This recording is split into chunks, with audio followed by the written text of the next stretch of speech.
Oh boy, ladies and gentlemen, we're getting started all up in this. Oh, I am excited to show you what we have in store today. Oh my goodness, some of you are really going to appreciate this. I just know it. We will be showing some new UI for Everspace 2 later this stream, so by all means stick around. It's going to be good stuff. I am hyped. And it looks like part of the chat as well. Welcome to Mixer and Twitch and Steam and YouTube. Looks like all the chats are working accordingly this time. This is great to see and hear. So what do you say we get started? All right. Well, first things first, let's transition on over to my face! Welcome, ladies and gentlemen, to the official Rockfish Games stream, where I am your host, Eric Schrader, the community ambassador, your voice, really, for what we are doing through the course of development. Having an absolute blast with you guys through Discord and any other social media. It's a lot of fun. We also have Michael, the CEO, in the Twitch chat. I imagine he's probably also looking over YouTube, so don't think that you're missing out. He sees anything and everything. It's kind of incredible that way. I'm also checking out all your chats as well, so if you have any questions at all through the course of this stream, you barrage me, and we will get all those questions answered. That's why we do these streams. This is a community-driven stream right here. We do this for you. So if you ain't asking questions and having fun in the chat, you're doing it wrong, people. Get in there, ask me questions. It'll be great. Oh my gosh, look at all these people. Yes, I did get a haircut. You are correct. Or did I get my ears lowered? Nah, I got a haircut. Of course, obviously. Wait, who even came up with that expression? Get your ears lowered. That just sounds so... Anyway. I digress. Let's play some Everspace 1, showcase this bad boy, talk about some high-level gameplay tactics and strategies here. I know a lot of you people are coming back to the stream. You've already seen Everspace 1, of course. You're excited about Everspace 2, but let's show you some stuff that you haven't maybe seen yet. I don't know. That might be fun. So what I'm thinking we might do is dump into a hardcore run here, show off that bit, and give you guys some pro tips on how to start those runs out, maybe help you progress a little bit further in that category. So that should be good. That should be a lot of fun. I also just want to say hello to Kinidurse, Spectral Badger, Jim Law, he's back, Jackson, oh gosh, I'm so bad at pronouncing the name, Sukahara? I'm winging it, oh my gosh, and then we got Tula Mayo, we got Solus55, Lunacy 18, Karam Shen, we've got Razum KB, Ratty JSX, your names are crazy, an untaken username, love it, perfect, clean, simple, easy to say, oh great, oh my gosh, Longbottom 99WT, oh my goodness, you're all just coming out of the woodwork, I love it so much. So, welcome. So one more time, I know I've already said some of this before, but my name is Eric Schrader. I'm Community Ambassador for Rockfish Games. This stream is for you guys, so if you have questions, if you are excited about anything, and you want to, just shove it in the chat, by all means, we are making the stream happen for you guys. Alright, so what we're going to do is we're going to start a new hardcore run after I wipe the game files, just because I'm particular like that. There's actually no reason for me to do that, whatsoever. I just did it out of habit. That's how many times I've wiped the game files. And I also want to just very briefly talk about wiping game files. What does that mean? So basically in Everspace 1, for those of you who don't know, this is an arcade spaceship shooter with roguelike elements. And so every time you play, you are building yourself up once you die. So you go on these runs. Depending on how well you do, you're going to get credits that you spend on perks in the hangar at the start of a new run, and then you build yourself up. But you can completely wipe all of that save data by clicking on Reset Game, so everything is just gone. That being said, none of that even matters to Hardcore Run, because it's a completely separate save file.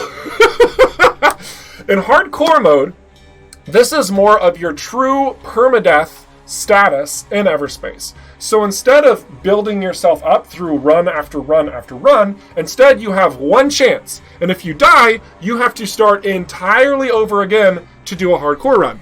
This is actually the mode that keeps me coming back through the game, because it's a new challenge every time I start it, as opposed to the standard game where, in my opinion, it just gets so easy that it's like, it's not really fun for anymore. It's not really a challenge. Oh my gosh, I'm being that guy right now. Oh my goodness. So that's why we're going to do a hardcore run. That's why I want to talk about some tips and tricks for you guys. Should be good. Should be good. The T's silent, says Jackson Sukahara. Thank you for that. I appreciate it. Excellent. All right. Things are a little cold. That shouldn't be too bad, because we are diving on a new hardcore run. So here we actually start directly from the hangar. I'm not going to read this for you. Basically, I've already told you what this says. Whenever you're playing hardcore mode, when you die, you lose everything. So this is a one-shot attempt to complete Sector 7. You do not have access to any of the enhancements. So no subroutines, no glyphs. You have to start with basically no perks, and you build your perks up at the end of every sector. You also have to pull a handicap at the end of every sector that is applied for the next sector. So that could be something as simple as having a fuel leak, to having it to where when you go to the pause menu to select your items, it's not actually paused. So everything's still running in the background when you're trying to navigate your items. Whoo! Yeah, it gets pretty crazy. I see a question already from Giratina143. Are there different companies in-game providing parts for ships like weapons, drives, drills, etc., etc. in Everspace 2? Yes, there are. We've showed this off just a wee bit. We're not quite ready to show how that's going to impact the full gameplay experience, but as you're probably thinking about how they would be combining to certain powers and abilities if you had a set of the same company's equipment, you're definitely in the right line of thinking there. But like I said, we will talk more about that whenever we get to more of the itemization that we'll be showcasing in the future. But yes, great question. All right, so we are going to... I'm going to defer to you guys what ship you want me to fly. This is probably a bad idea. So, the 4 ships in Everspace, you have the Interceptor, which is your jack of all trades. You have your Scout, which is... Oh, I can't even use it. Oh my gosh, hang on a second. I'm going to fix this. I forgot that we actually need to have some credits.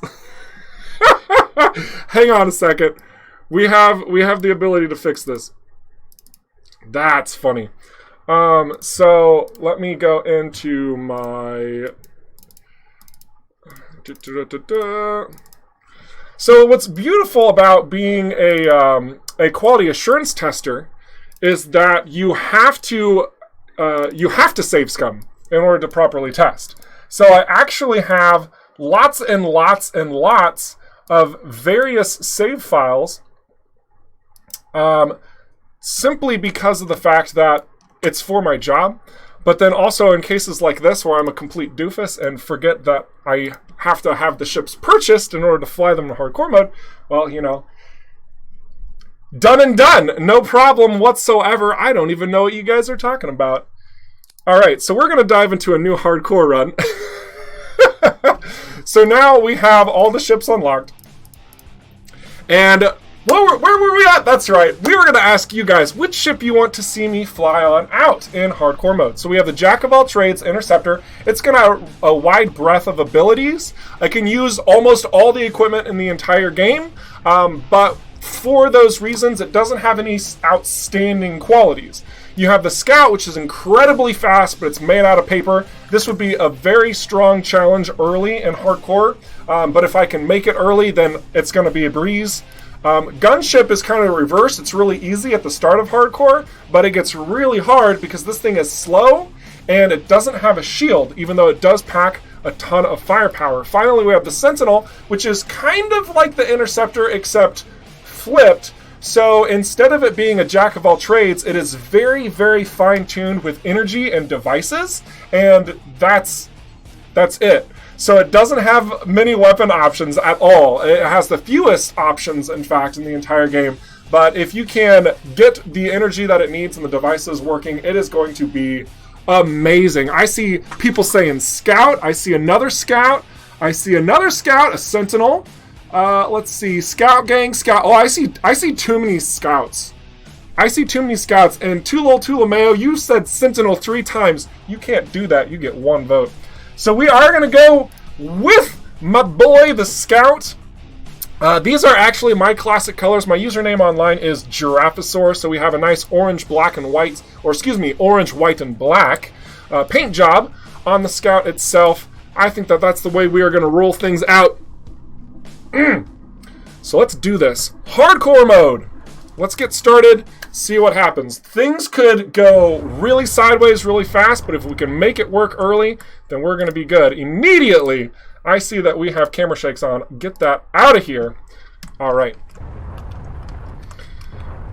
So, as you all know, in the game of Everspace, you want to collect as much stuff as possible before moving on. This is 10 times as important in hardcore mode because everything you get is going to help the run, right? And if you lose the run, then you have to start an entirely new run.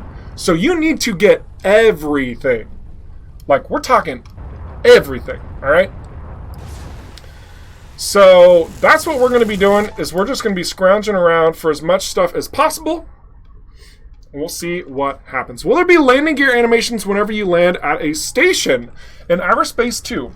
So as of right now, I don't, like, we don't, obviously there isn't an animation right now. I don't know if that's something that we really, I'm gonna say, is that something you guys want? Like, is that like a really immersive thing that you guys think should be in the game? Because as of right now, I don't think that it's really anything like even remotely vital for us to consider.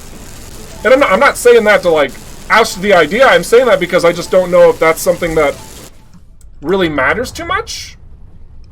What do you guys think? Is that something that matters? The question was landing gear for the ships in Everspace 2. So basically, whenever you fly down to a planet.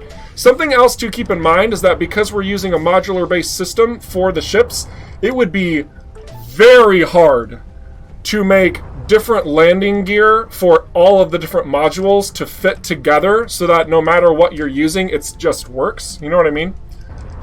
I am curious, though, like what you guys think about that.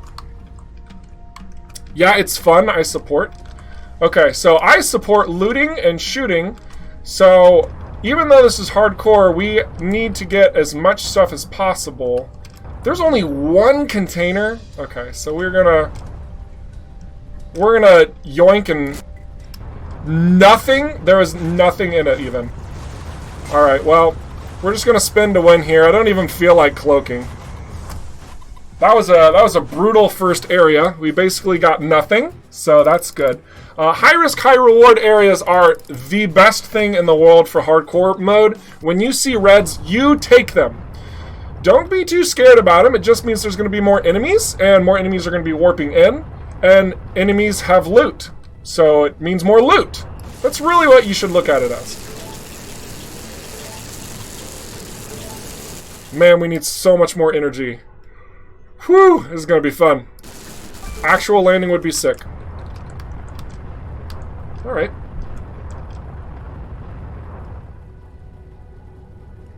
It's important that there's something that holds the ship in place. From a certain point of view, I do agree with you.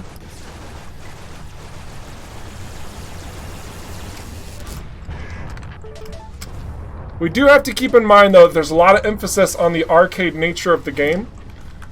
So there are going to be a lot of cases, not just a couple, but a lot of cases where things don't actually make sense in a real-world situation, but it makes the flow and the pacing of the game much stronger because of that.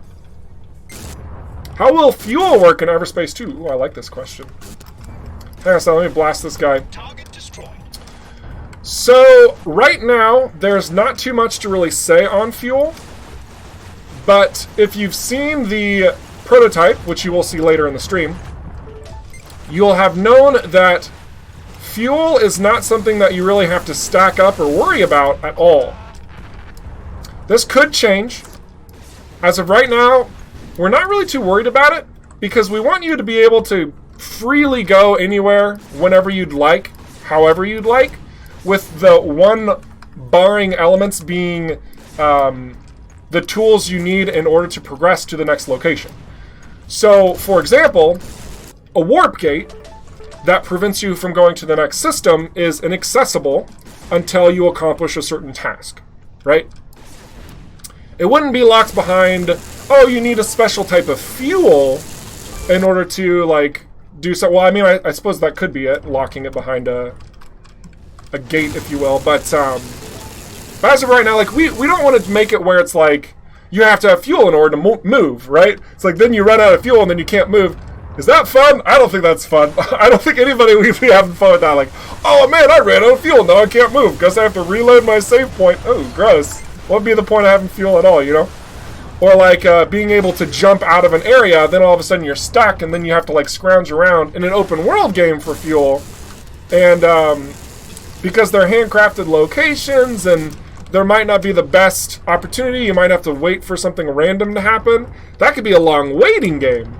What I'm trying to say is, I don't think there's going to be much fuel that we end up adding in Everspace 2, just because I don't think the gameplay is really demanding of it.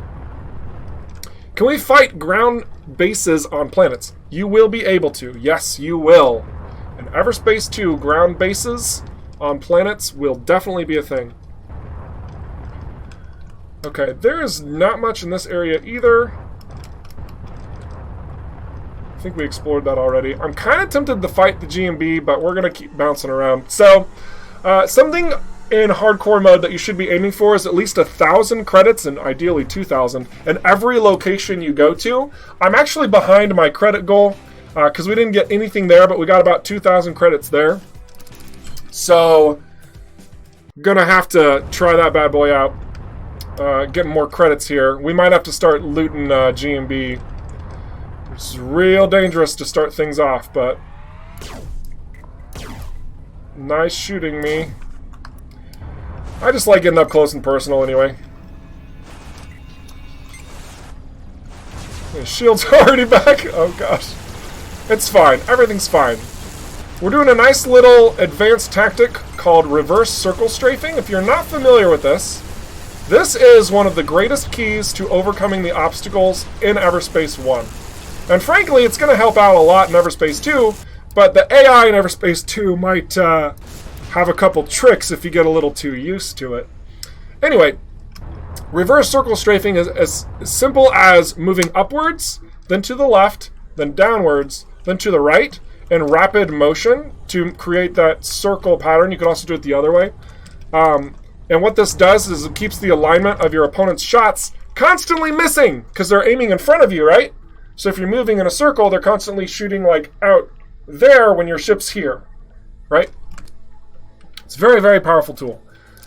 I don't want to spend any of this stuff, buy any of that stuff. All right.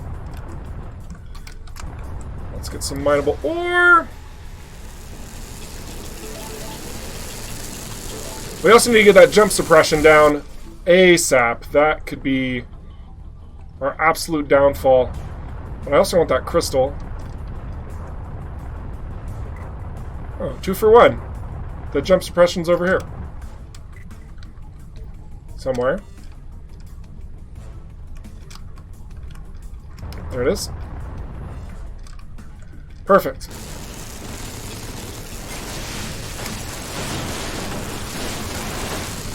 Come on. Come on.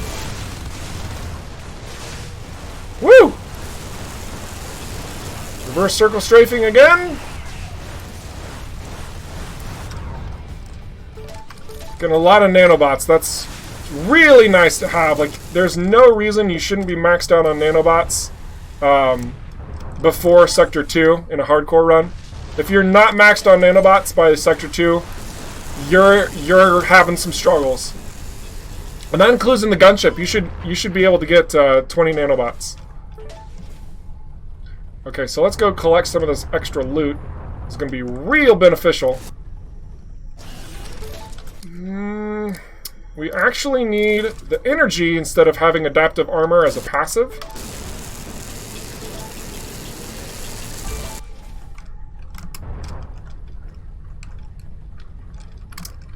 Whoop. Can't even use that. Unfortunate.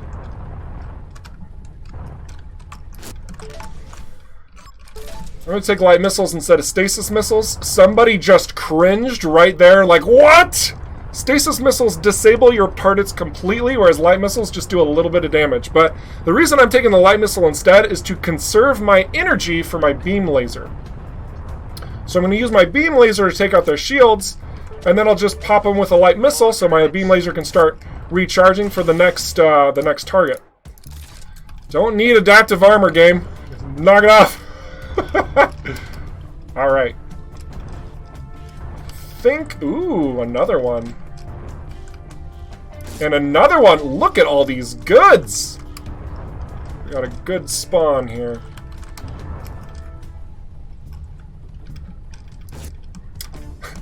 I say that it's empty, of course. That's fine.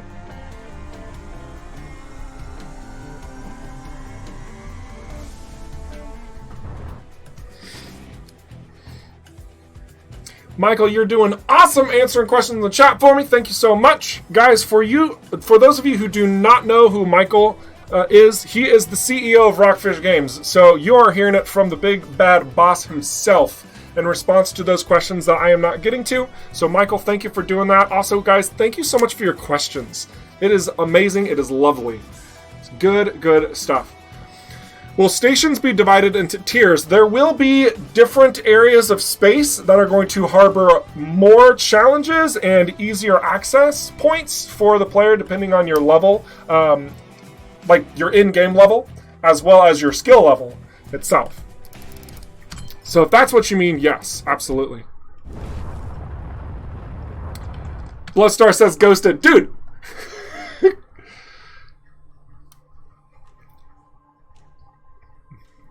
I'm looking for your question. I don't see a question from you. You didn't ask a question? Oh, Hazy's message? Oh my goodness. Oh, you're gonna say I'm awesome? Oh, Hazy, thanks. That's really cool. Will gear be level gated? Or can I get lucky or make the effort to get some good gear and more ahead to the power curve? This is another great question. So we are exploring a lot of options on how the itemization system works in the game. As of right now, we don't feel that it would be very meaningful if you were, say, level 1 and you got a level 50 item, right? Then you just completely break the game. So that wouldn't be fun. So in a more traditional style of arcade action and in looting games, like dungeon crawls or looter shooters, the gear that you're going to find is going to be pretty close to the level where you're at. So it's not necessarily going to be level gated per se, but it's going to be optimized in a way that will be more meaningful with where you are currently at in the game. Does that make sense? There will also be opportunities where you can find overpowered equipment, but in order to do so, you're going to have to complete very powerful challenges to get there. So if you're not high enough level, you're really going to have to pull some crazy maneuvers and optimize your build, even if it's a lower level, in order to obtain that item. Black Copywriter, welcome.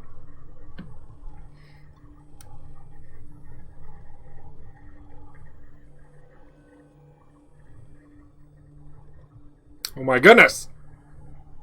Yes, for the health of your spine, indeed.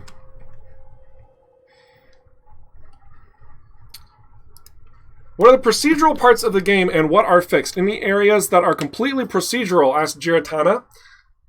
So basically, the main thing about Everspace 2, I'm assuming you're asking about Everspace 2, so that's what I'm going to be covering. Everspace 2 is completely handcrafted, and I'm going to actually keep playing here too, because I want to get through this as much as possible. So basically, Everspace 2, all the locations are going to be handcrafted instead of procedurally generated like they are here in Everspace 1. Because of that, we can be very intentional about the design of the levels, if you will, the areas that you'll be exploring and completing tasks and missions. Because of that, we are able to plug in a lot more fun encounters and triggered setups for you to enjoy and to discover. Now, in addition to that, there will also be random locations you can find in Everspace 2. And part of this you can actually see in the prototype, which will be shown off a little bit later. One of those is in the form of a unknown signal. The unknown signal, whenever you go to it, will generate a random location with a random mission pertaining to where you're at in the game and like where you're at with your level and all of those other little factors to provide you with a unique experience that could be really cool or could be completely insignificant. It's a random signal, after all. It's an unknown signal. So it could be good. It might not be worth your time. So through the use of these little instances, we will have new locations for you to explore at random. And then in addition to that, we did reach our stretch goal through the Everspace 2 Kickstarter campaign, where we will have ancient rifts. If you guys are familiar with the game Diablo 3, they actually have, with the same name, they call them Greater Rifts. At the end game, once you hit level, was it 70? Is that the max level there? I think it's level 70. Then from there, you can gain special abilities and resources and stuff to basically generate random locations with random enemies to get random loot, right? We're using a lot of those core elements with the end game of Everspace 2 as well, because we hit that stretch goal and we're able to now fund that thanks to your support. So thank you all for helping us make that possible. So that's definitely going to extend the lifespan of the end game of Everspace 2, where you can generate complete random runs, kind of like a sliver of Everspace 1 that you get to do at the end game of Everspace 2 in order to fight new enemies and gather crazy good loot. Alright, let's get rid of this Gatling, because we're not going to use Gatlings right now. I'm excited to get through this warp, because look at all these credits we're finding. This is going to be huge, and I'll show you exactly why. Because of the hardcore run and credits are just like, they are your lifeblood, man. They're absolutely your lifeblood.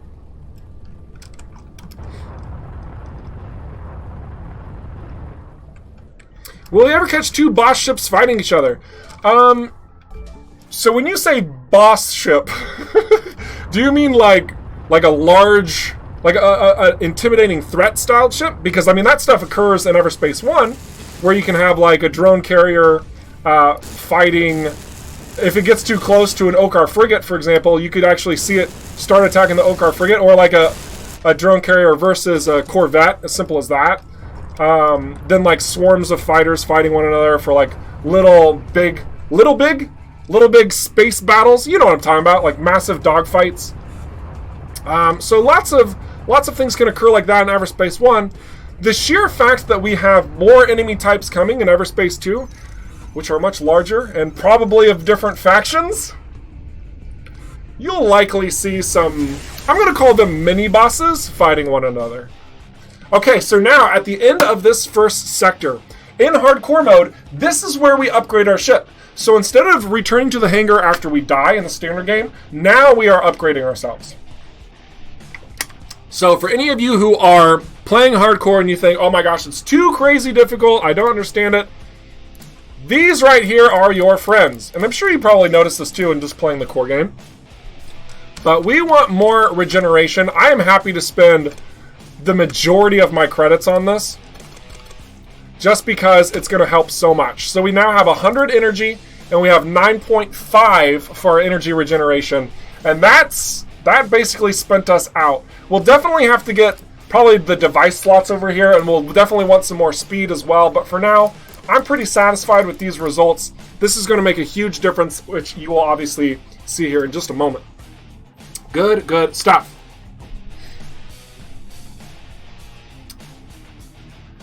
Equipment cannot be bought with a ton of money. You will be able to purchase equipment if you have the money, for sure, for the right price, from the right vendor. And if you, like, this is going to be kind of true to form if you're, like, level 5, for example, and you go to a station that's level 10. This is kind of random sort of thing. I don't even know if it's going to precisely work like this, but let's just say this is our example. The level 10 gear is going to be really freaking expensive comparatively to what you've accrued. So you're probably going to have to get rid of a lot of stuff in order to buy one thing that's that much higher than you in order to use.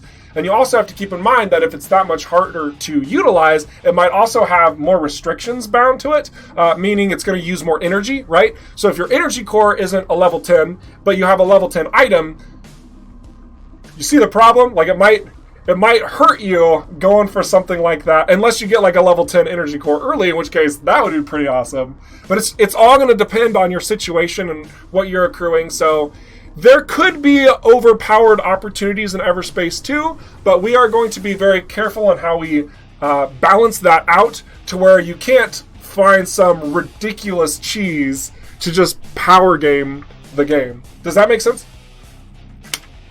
Woo! That's a good question, though. Oh, I'm missing questions over on Twitch. My apologies. Lunacy asks, you missed a couple questions about Everspace 2 earlier regarding mouse acceleration. Can we turn it off? In marginal auto-aim, such as this, are there plans to enable such a mechanic? I know that auto-aim is definitely in the feature for the controller. I think that there was a discussion pertaining to adjust how much the auto-aim occurs. In fact, I think that's actually applied in Everspace 1 when you're using a controller.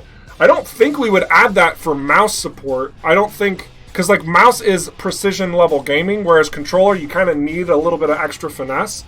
But I can push that to the developers, to my cohorts, see what they think about that. But otherwise, pertaining to mouse acceleration, I actually have mouse acceleration. I use that on Everspace 1. I imagine it will be able to be toggled. But, yeah, I mean, we'll find out in the future. And if that's something that you think is... I'm going to write a note down. If you think that's something that is like a necessity, then I'll see what everyone else thinks.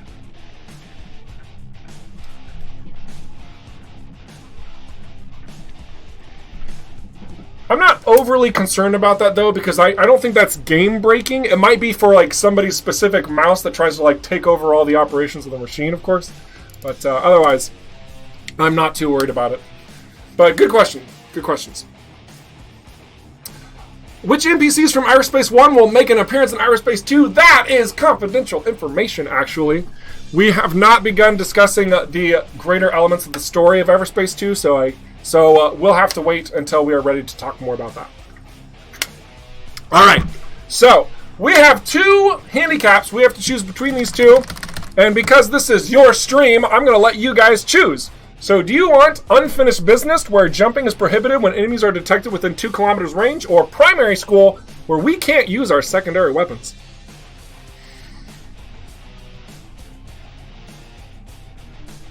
Alternative revenue streams. Can we mine asteroids for some decent casts? I'm going to power game the game. Oh my gosh. So we actually... oh man, everyone's using option 1. Oh gosh, this is going to be terrifying.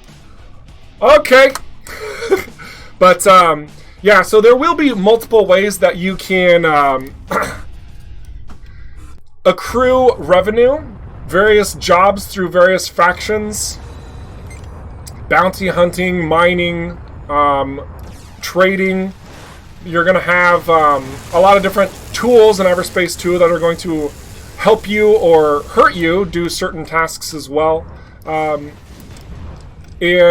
I mean, we're really looking to diversify the mission types. So maybe it could just be like scrounging around, like literally exploring the universe and see what you find in order to better yourself. Just like being a scrapper, if you will. But yeah, I mean, we're looking to reward any type of play that you deem is worthy and enjoyable. We don't want somebody who dives in and who just really, really likes space fishing, right? I'm going to use that term loosely, but space fishing. Let's just say that we put in a creature that, you know, when you use like some sort of space net and you grab the critters, and then you have to like fly them really far, but you have to like maintain them on your ship so they survive. You sell them because you have to go pretty quickly in order for them all to survive, and then you make like a really big profit. Maybe somebody really likes that space fishing thing. Again, completely making this up. I'm not like saying we're doing this or anything. But if somebody really likes that, we want you to have the opportunity to enjoy it and to express yourself by doing that. So we have this mentality in all aspects of the missions we are designing for Everspace 2. Be it combat, be it intrigue and espionage, be it like super stealthy, like extracting information, be it mining, be it trade routes. We want to make it something that's an incredible lasting experience for you based on the way that you want to play the game. So it's definitely something on our minds, definitely something we want to do right. Is Everspace 2 going to get a physical release on launch? I don't know if it's at launch, but I know that we are looking to have the physical release. Michael might have more information on that one. I can't remember. I honestly can't remember if it's at launch or if it's afterwards. I know that with Everspace 1, we had the staggered launch, and a lot of people were kind of like, you know, just waiting around a really long time for the Switch version, for example. We don't really want to do something like that with Everspace 2. We would like to get everything sent out there around the same time, obviously. So I want to say yes, but I'll wait for Michael to give the clarifying specifics. That's definitely something I know we've talked internally about. Let me say that. It's definitely not something we want to mess up. Oh, Michael's AFK. So yeah, you'll just have to trust my "I think so" answer. Oh gosh. Hopefully I can give you a more definitive one here in a little bit. Use the Sentinel for once. I can't change mid-run. I can't change mid-run. That'd be pretty sick though, right? Being able to change your ships by flying to a station or a home base or something. I think we'll do that in Everspace 2. What do you guys think? That sounds pretty cool. Smuggling coffee. Oh my gosh. Smuggling is definitely something we've been talking about. But we'll have more information about that in the future.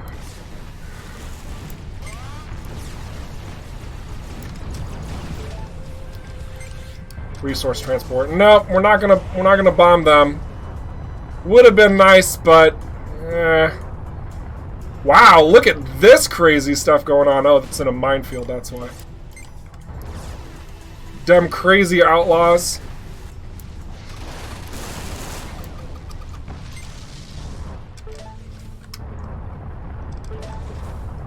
Let's see, mineable scrap nanobots.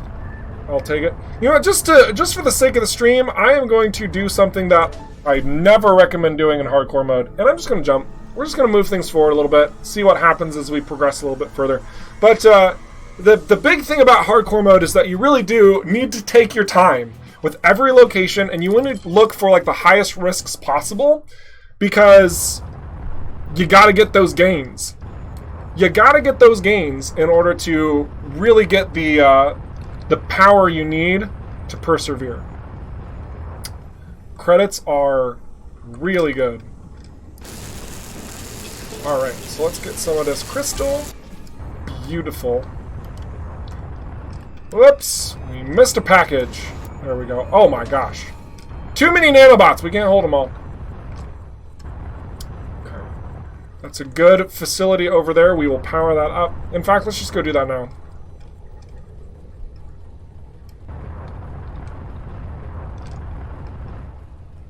Can't get over how good the explosions in this game look. Well, hopefully they look even better in Everspace 2. We've, man, it's really crazy looking at this and then seeing where we're at with Everspace 2. Because, like, I feel like Everspace 1 is a really freaking good looking game. But then when you compare it to Everspace 2, it's like, nah. Everspace 2 is like, woo! Oh my gosh, like Matthias and Marco, oh my gosh. JC, the concept artist, even like helping like get everything where it needs to be. It's just, it's insane. It's actually insane. All right, your ship's components can no longer be damaged. Done. Wow, that's huge. That is probably the best upgrade you can get, because now I don't have to worry about these the entire rest of the run. And for hardcore mode, that's a huge boon. Huge boon. Okay, so we're going to have to sneak in here. I don't think... No, we're not going to be able to. Never mind. But we can at least get some of the loot that's inside. Oh, please don't take hull damage. That would be embarrassing. Oh, it's embarrassing. Everything's terrible. Ouch. Well, that went south. Hey, nanobots! Everything's fine! I don't know why you guys were worried about a thing. Woo! Alright, let's keep moving. Mind the door. I know, the doors are my arch nemesis. I don't know if you guys know this. Very brief story time, but doors are my weakness. Like, whenever I'm in close quarters, and I'm like, I have to like move around and fly. You saw there, I'd become a pinball. Whew, it's rough. And with Everspace 2, we have like so many more interior spaces. Oh man. Woo! Alright. So let's keep moving. We're just going to fly straight to the jump gate. We're basically going to get like no upgrades. But I want to show you another handicap. We are only going to be streaming Everspace 1 here for about another 20 minutes. And then we're going to be diving into Everspace 2. Talking about some new stuffs there. And I do really love that, you know, our conversation's been mostly about Everspace 2. That's totally fine. I do want to make sure you guys know, if you have any questions about Everspace 1, whether it's hardcore mode, the general game itself, anything like that, by all means, pop in, say hello, and let's chat about that as well. We're going to get another device slot, because I think this is going to start getting useful. We're going to upgrade our engines twice for a little bit more speed. Okay, so handicaps. Leaf on the wind. We have a reduced inertia dampening. Oh, and we have lazy nanobots. Oh, this is also terrible. Nanobots can only be used for component damage repairs and crafting, and because we can't get component damaged, that means we can only use nanobots for crafting. That's it. Whew. So both of these really suck. What do you guys want?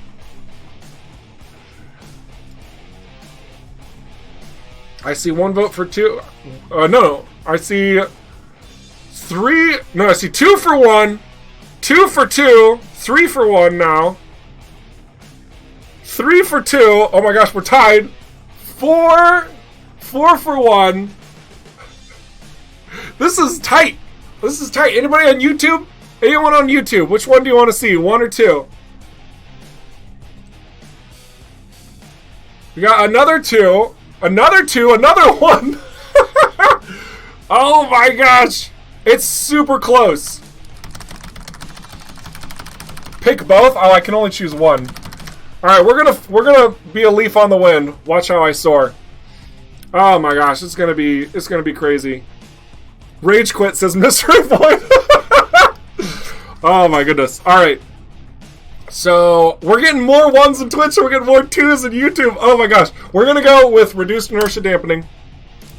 So let's see how we do as a leaf on the wind. I'm gonna channel my inner wash. That's just what I need. Alright, so we're gonna just float on over here. Ouch. Oh boy, we have a jump suppressing outlaw drone carrier as we're floating about. Okay, you know what, Okar, why don't you come join the battle over here? Oh, man, a drone override is worthless here, unfortunately. Now, our evasion tactics are much less fluid, but thankfully, because we just upgraded our engines this last jump, we were able to evade just a little bit more, so it kind of like counteracts itself. Let's see, do we have anything? No, we can't do anything good here. So we're just gonna have to chunk this. We're gonna have to fight some more drones a couple times. I don't think this should be too bad, I hope. Ouch. But the main thing about drone carriers is persistence. You have to just keep it up. You have to just keep it up. Because if you can't keep it up, then it's going to get the best of you. And you have to be patient because these shields are going to come back. It's not going to feel good. Just got to keep putting the pressure on. Make sure you keep all the drones out in front of you.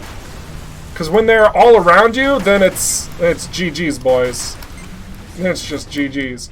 Alright, this should be enough to clear it. It's going to be close. Oh, it's going to be so close. Got him. Alright. That's it?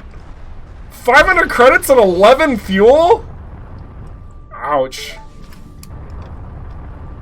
We just got RNG'd. That's fine. We'll go collect some more fuel before we jump out of here, because we're kind of going a little speed runish, little bit, while we do this. We're gonna grab this other fuel over here, and then we're gonna jump. Simple, easy peasy, as we're floating about. Look at us gliding sideways with our inertia dampeners. Woo! Rip, wash, wipes tears away. Hey, too soon! Someone's like, what? That movie came out like over 10 years. It's still too soon! Alright. What do we got here? Man, not a lot of enemies. We'll see what this trader has in store.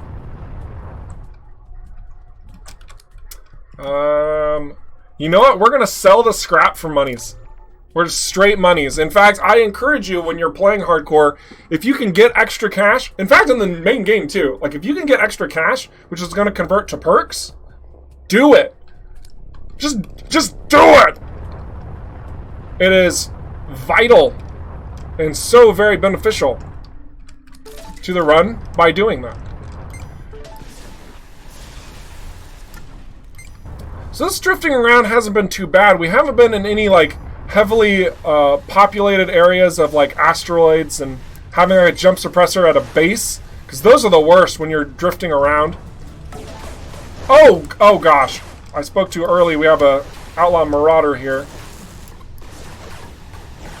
Please do not hit me with that missile. This drifting's helping a little bit with this combat right there, just because there's not a lot of asteroids near us. So that was somewhat beneficial. Somewhat beneficial to have this. And now we're moving too quickly.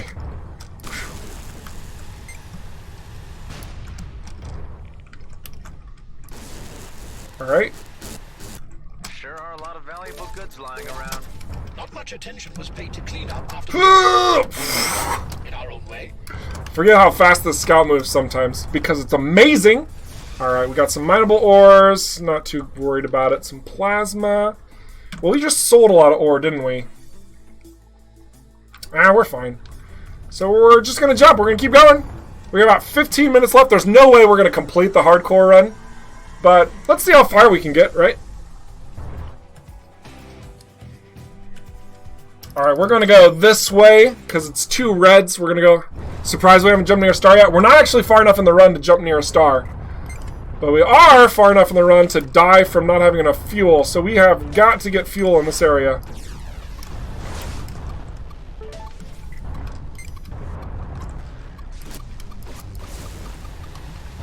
That was actually really close. Ow! Oh gosh! This is why inertia dampeners are not very healthy. But thankfully, we did have nanobots spawn right there. So we're right as rain!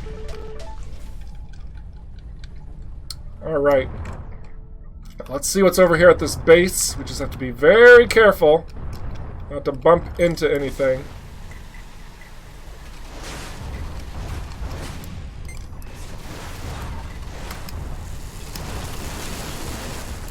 Scout movement is best movement. It's so nice. Sometimes it's good whenever your inertia dampeners are damaged, especially, to just hit the booster to go a little bit more in a different angle. Because that way it can really give you kind of a crutch right in the moment of evasion. Just make sure it's not toward a wall that I almost did right there. Okay. Ooh, another. Look at all these goods. Nanobots! Beautiful. We need one more fuel in order to not rando jump. Is there anything else out here? Oh, man. I see something. That's a large asteroid. Hey, there might be some dudes. That's a base! Oh my gosh. And a minefield. Okay.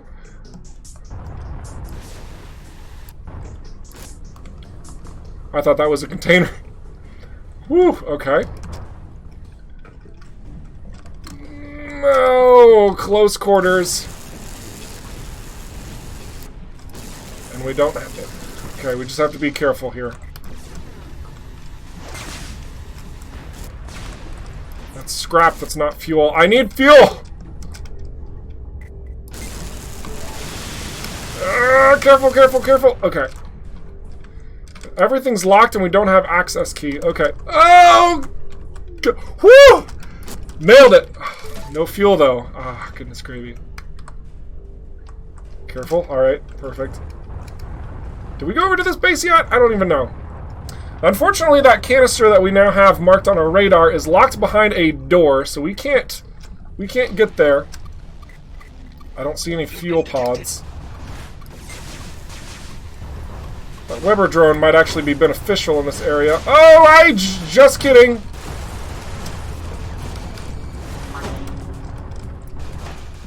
Okay, fight for me, drones. You stop webbing me. I don't even... Alright, there we go. So we used a drone override there because I panicked. That's honestly, that's what happened.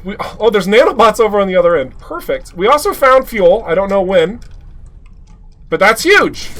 That's great. And there's nanobots right there, so we don't even have to waste our time to fly all the way over to the other side. Convenience! Beautiful. So let's get out of here. Alright. Perfect. Oops. Misclick. Booster trick was the key to being good at combat in Freelancer. Geometry Prime knows what's up. Absolutely. Freelancer did use a different style of maneuvering, though, because it was like you never had inertia dampeners, right? So you were constantly boosting forward and sliding and stuff like that whenever you, like, then went into, what is it called, turret view, right? With Freelancer. That would be a pretty cool feature to have. But, yeah.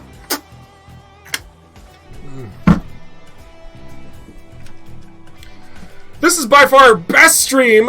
Oh my goodness. Jim Law, you. Glad that you're enjoying the stream. And if you have any questions, by all means. Alright, so let's get some more scrappy daps. Not run into it though. Oh, we're floating through a minefield. Forgot no inertia dampeners. How do you forget that? I don't know, but I did. Alright, so now our health is not looking pretty at all. We have to navigate around these missiles very, very carefully. Let's just use some of these missiles, because you can't use a missile if you're dead. Oh, sweet baby fuel! Oh, that was so nice.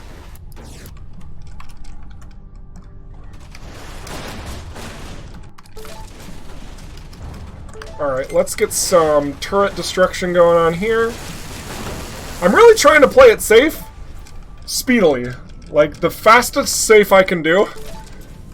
I don't think we're going to get to too much more of the end game here, but hopefully you're seeing that, like, a lot of the tactics that you have to implement in hardcore mode is, like, staying the course and knowing when to engage, when to evade. Evasion's like almost an always kind of thing, of course, but like it's a lot easier to fight these two turrets when there's no ships fighting me. If there were ships fighting me, I would have done that away from the base. You know, simple little things like that are going to increase your lifespan tenfold in hardcore. Waste not, want not. Scrap and gel. Alright. What type of enemies do we have? Okar! Okar Elite! This does not look pleasant. What's this over here? An Outlaw Scout! So we're going to fight the Outlaw Scout because he's going to be simple. Take some more scrap. And now we need to figure out what to do here. Another Outlaw. That's fine. More fuel. I like it. We're going to hang on to that jump stabilizer because those are absolutely invaluable in hardcore.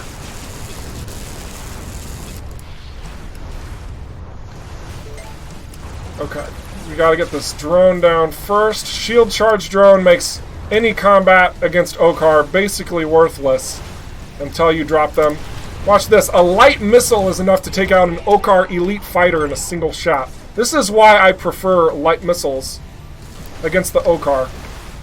They are just a very solid piece of utility. They don't cost much either, so we could actually build a lot more if we wanted to. Alright, we're going to go grab this container and then we're going to jump. We have about 5 minutes left in this Everspace run, and then we're going to transfer on over to Everspace 2. Oh gosh!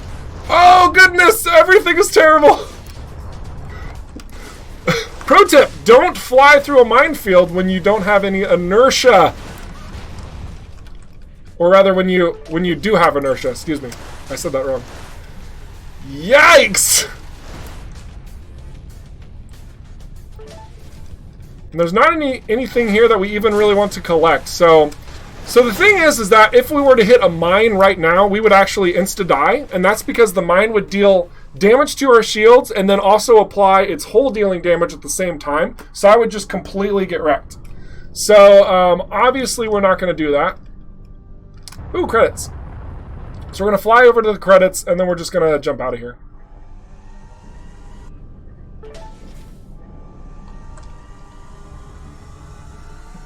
We could definitely use some more nanobots, that's for sure, but sometimes you just got to deal with what you got.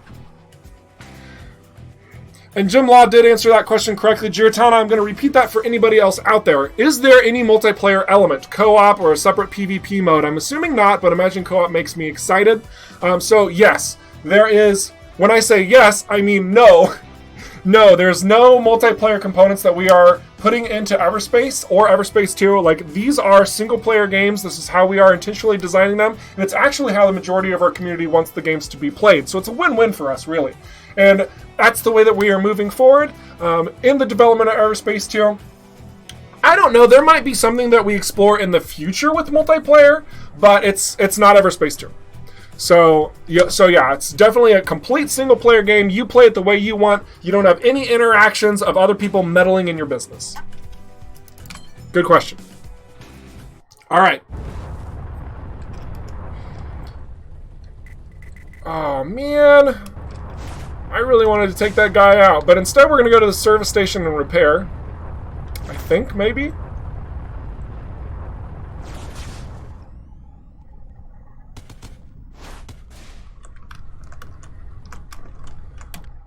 And we're also we're gonna be spending a lot of stuff. I don't actually recommend buying fuel. Like, you should always be able to find it, but because we're doing a little bit of speedrunning-ish stuff, I don't want to buy resources.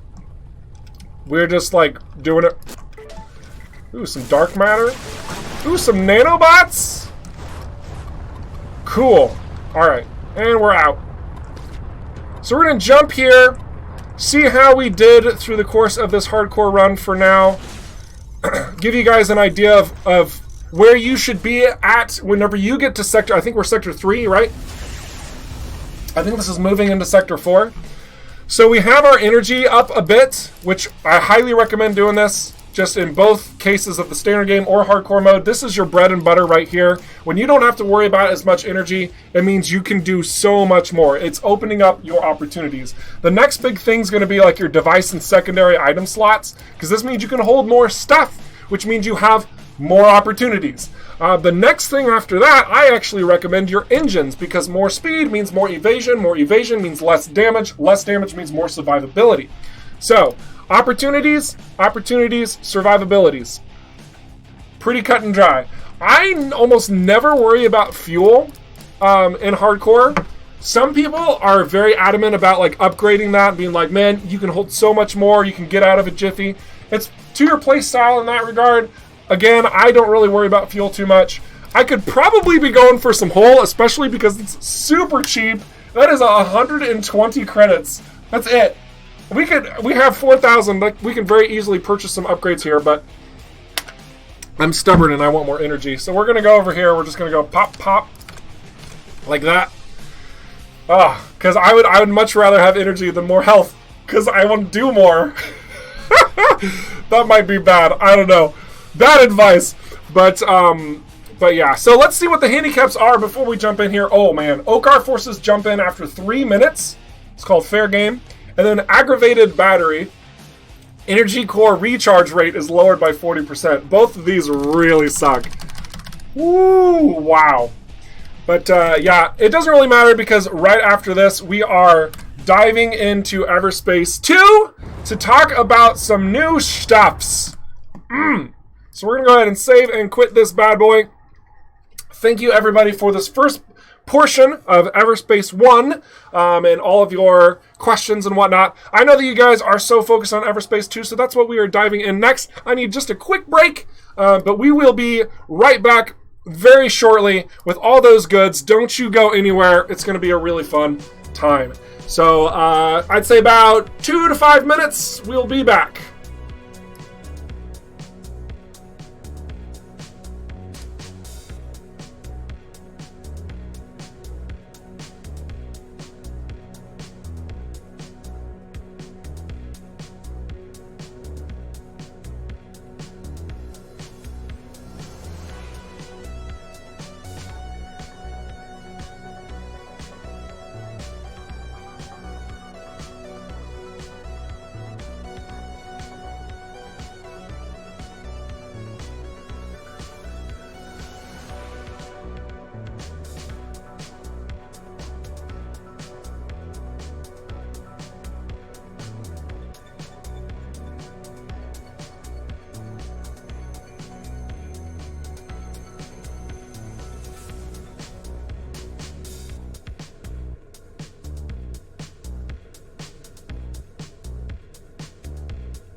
All right, ladies and gentlemen, I know that you've been waiting, so we are going to be diving right back in here in just a moment. Thank you all so much for your patience. I know that all of you want to see some of this new UI stuff that I've been talking about. We were going to show it off last week, but then we realized we wanted to be on break. And not working is also fun. So we didn't have it ready last week, but we do have it ready this week. And first, before I do this, before I show you all of these delicious new UI updates, I just want to give a really big shout out to you guys in the community, especially in Discord, for throwing out suggestions and ideas our way. It's pretty crazy how some of these things kind of lined up to make all of this possible. So let's go ahead and look at the new UI. So here we are. Some things are going to look pretty slick and clean in comparison to that prototype. So let's talk about some of the differences, right? So the very first thing to note is that we no longer have all of these lines in the middle. Before, I actually probably should have had like an image or something. My bad to compare it. But basically, we had all of the lines indicating your different your engines, your ammo. We had your health, your armor, and your shields all in the middle of the screen. So we optimized this. We cleaned it up a bit, and it does actually look a little bit similar to some of the suggestions you guys had in the Discord. So now you'll see that there's a transparency in the middle, and then it lights up whenever we're firing our weapons on the right side. Look at that. And it becomes white, and it will fill up there. And when it's full, it goes back to transparent. It says, I'm full. You don't have to worry about me, right? Engines, same thing. It's still that cyan color, but it does the same sort of thing. Fills up on the left side. In the very, very middle. You see that? It's really small. It's itty bitty in the middle. But it's about the same size as it was in Everspace 1. And now if you're wondering, well, where's all our health and armor and hull, it's actually in the upper left corner. You can see it up there, and that is, it's not just a placeholder there, that's actually a working bars. And you'll see that the shields, there's more shields than armor, and there's more hull than both. So like whenever we do this, you'll see it becomes white. Our shields are slowly going down. Man, our shields are strong. There it goes. Now it's chipping away at the armor. You can see a visual cue on screen as well. But you know exactly how much you have in comparison to the other ones. So if you got you got more shields, that bar would increase in size. You got more armor. If you got less armor, your hull, all of these adjustments, you can now see how that is very actively affecting your build and what you have. So I think it's also important to talk about this one more time. I know that a couple of you missed this. A lot of you know it already, but still, it's important to discuss here. The way that the shields and the armor and the hull work are completely different than the way they worked in Everspace 1. In Everspace 1, you had shield DPS and hull DPS. Those were the only two elements. So if your plasma, your pulse lasers, that was shield damaging, but it did hardly anything to hull. Then you had your Gatling gun, which was much more hull damaging, but it did hardly anything to the shield. Here, your two different factors of kinetic and energy are now applied to your armor and your shields specifically, where your hull takes full damage from either.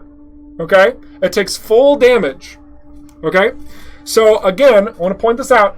With our energy DPS on this pulse laser, that means it's going to drain those shields very quickly, but that kinetic damage does nothing to the shields. Conversely, that kinetic damage is going to drain the armor very slowly because the energy damage does nothing to armor. And when the armor is broken and there's no shields left, the maximum damage is going to be that combined 65 to the hull itself. So once you break through the shields and the armor, it doesn't matter the damage on the weapon other than the number. The number is going to pound through the hull. So there will be different modifiers that can adjust and change this as well, as you will see in the future whenever we're revealing new little tricks and whatnot you can play around with. But that is how the interactions are done and why it is so important to understand your level of shields separate from your armor, separate from your hull. All right. One other thing to point out, you might be able to see it a little bit. I think I can do this. No. Okay, I can't do that. But at the very, very top of the screen and the very, very bottom of the screen, we actually have a very light little line that kind of holds all the UI together. Can you see that? It's a new addition as well. It's a new. Do you see the little thin line? Like, I'm going to point at the line. It's like right here. Do you see it? And it kind of curves up like that. It's on the top and the bottom. It's almost like you're looking through a visor, if you will, which would be really cool if you were doing this, right? Like, so then it's like you got your cockpit view and you're also looking through a visor, right? It's like, wow, that's pretty neat. That's pretty slick. Cockpits are still in the works, though, unfortunately. So all you see here, this is just very, very placeholder. This is very, very placeholder. You can see we have still a lot of blockouts here, much like you've already seen us showcase. But it is in the works. You will be able to go into first-person mode. But yeah, so lots of little cleanups in the UI. And guys, this is just the beginning of it. This is just the beginning. So again, I want to give you guys a big thanks for your discussions in Discord, and just like talking about the UI and saying like, well, this is why I don't like it. This is why it's really sexy. This is what could make it sexier. Like, love it. I love it. You guys are the best. You guys are actually the best. It's wonderful. So I also want to, let's see. I want to make sure I do this right. I want to jump over to, here we go. A quick little thing. Boom! Okay, so now we're outside of the game. Oh my gosh. Getting a little bit of lag there. We're actually probably going to just, here, I want to get to Discord, actually. Yeah, I think we're going to actually kill Everspace too, because it's lagging. There we go. It's much better. So I wanted to shout out to a couple fine folks here, just because you guys really help transform the community by being a part of all of this. Whether it's asking questions in chat, engaging with people in all of the different forms of social anythings. Really, you guys have been outstanding members, and I just want to give you guys the praise that you deserve, sincerely. You guys are incredible. So some of you guys, LOL Hype, all of you know him because he's in like every single stream. He's always providing like additional fun stuff. I'm seeing private messages. Oh, you guys, goodness gravy. But I love it. Like, you guys have been just amazing. Geometry Prime, I know Bloodstar, he's been always having conversations. Like, our backer lounge has been friggin' on fire. Like, it's crazy here. You guys have been really expressing your thoughts and ideas and just having a good time. Hazy, he's been out here being a boss as well. I want to give a shout out to Jim Law over on YouTube, because every time we stream, he is in the stream. Like, it's just, you're pretty baller too. But I also want to give a really big shout out. He's actually streaming right now. But I also want to give a big shout out to Matt Zamuri. He's James. He's actually one of our community members who works with Rockfish, works for Rockfish. And he'll be coming with me to PAX South pretty soon. But he's been helping you guys out this week. I had a little bit of a transition that I had to take care of with my wife. Everything's fine now. Everything's great. But James really jumped in to make sure that you guys had everything you needed. So definitely throw a lot of love and support to him. Again, that's Matt Samuri. You can actually see him. He's listed under streamer on the right side right now. He's in red, like right there. So if you are in the Discord, just send him like a private message and say, dude, you are awesome. Thank you so much for your hard work. He deserves it. He's incredible. So thank you so much to all of you guys just diving in, having a blast, and just being really engaging. You seriously make this a very enjoyable experience for myself, but also just make the community so positive, so uplifting. It is freaking righteous. And I love it. I love you guys. I really do. So thank you for that. So I'm going to dive back into Everspace 2. I'm going to show off the UI one more time, just so you can see how slick and clean it is. And then we'll be going into the prototype, where we're going to be playing and, of course, answering all dem questions. It will be wonderful. I also want to make sure that I'm not missing... Oh, yeah. Yeah, here's the UI that that LL Hype had brought to the table some time ago, which, yeah, I mean, there are a lot of similarities there. Can I boost this up? Oh man, I'm scared. Can I zoom? Yeah, there we go. So you can see that a bit better. But yeah, so just some really, really cool stuff, where, you know, you have your armor and your hull and everything in the upper left. So good. So thank you for all those suggestions. You guys have been amazing. And, you know, LL Hype, do you have another video soon? Because if you do, I would love to show it here in the stream. It's always a blast. And for anybody out there, anyone who's thrown stuff in our fan art, if you make a ship out of Legos, if you put together a gameplay video or a music video, or, you know, you make some weird GIFs, you know, whatever, make sure you're posting in the Discord. We love highlighting this stuff. It's so much fun. You guys are amazing. Oh, my DMs? Oh, gosh. Well, let's pull this out right now. Get those planet screenshots. Okay, let's pull this up right now. And let's watch this. So, LL by video time. Oh, wait a second. Wait a second. Wait a second. Hold up. Okay. Now we're doing it. So I posted these screenshots to the Discord a couple of days ago, and I was asked, well, what location actually is that? Because I've never seen it before, and you'd be right, you probably haven't, and that's because I used the interception mechanic to get me really close to one of the unfinished planets in the Ceto system. It's pretty simple, actually. Fly close to a planet and wait to be intercepted. Then, intentionally fail the interception, fly at the planet at breakneck speeds, and hope the area that gets generated is nice and close to the planet. Now, I say it's easy, but in reality it's more tedious than anything else, as waiting for an interception can take ages, and you'll often have to unlock and lock onto different targets around you, or visit unknown signals, which may not even be close to the area you want to sort of land at. So I wouldn't necessarily recommend it unless you have a bit of time on your hands, or you're really, really, really intent on channeling your inner laser force, laser space. He takes nice screenshots, they look nice. If you want to have nice screenshots, it'll take time, so I don't... fuck. Nice. That's great. I approve verily. Good stuff. And yeah, actually, he's leading right into another outstanding member of our community that I also need to shout out, and that is, of course, Laser Force himself.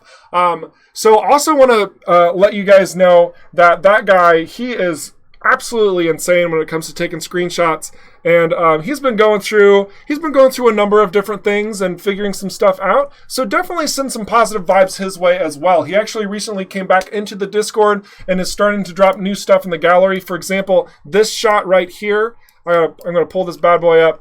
It kind of looks funny because it's vertical, but you can see, like, the quality of his photos are just, like, really insanely good. So give that man some love too, and it's just, seriously, the stuff that he posts, it's great. And also, I mean, I should also point out that he does this with, like, all forms of sci-fi artwork on his Twitter. So I recommend you finding Laser Force on Twitter as well, because he just, the virtual photography stuff, he's so good at it. It's seriously great. So, very, very good stuff. All right. Yeah, 8. Very nice. LF, you did MVP. It's true. You're going to shout out live stream. I don't even know if he knows it. But it's, seriously, it's incredible. So definitely give him a lot of love as well. All right. So, yeah, I mean, I think that this goes without saying that, like, we have such a strong community here. You guys are really engaged. You guys are hungry for more, and that's awesome. I'm really glad that we're able to do these streams as frequently as we're able to, and to also provide content that's new and fresh and exciting, like the UI that we just showed today. I also want to make sure that you guys know we do need a lot of time in order to create this new content, in order to give you something to look at. And this being said, this is why you'll notice that in these streams, we're doing half of it as Everspace 1 and half of it as Everspace 2, as well as talking with you guys for our Rockfish recap on all of those things, because we want to make sure that you have all of the opportunities to not only see what we're working on, but also to ask your questions and be engaged. This is so integral to who we are as Rockfish Games and how we want to move forward. So thank you again so much for everything that you do to make this possible. It's just, It's awesome. It's really an honor to be a part of all of this. So thank you. All right, so let's dive back into Everspace 2. We're going to go into the prototype build. Of course, you guys probably want to see the what's it called, the UI again. Let's look at the UI a little bit more real quick. Oh gosh, I hope I pushed the right button. Okay, cool.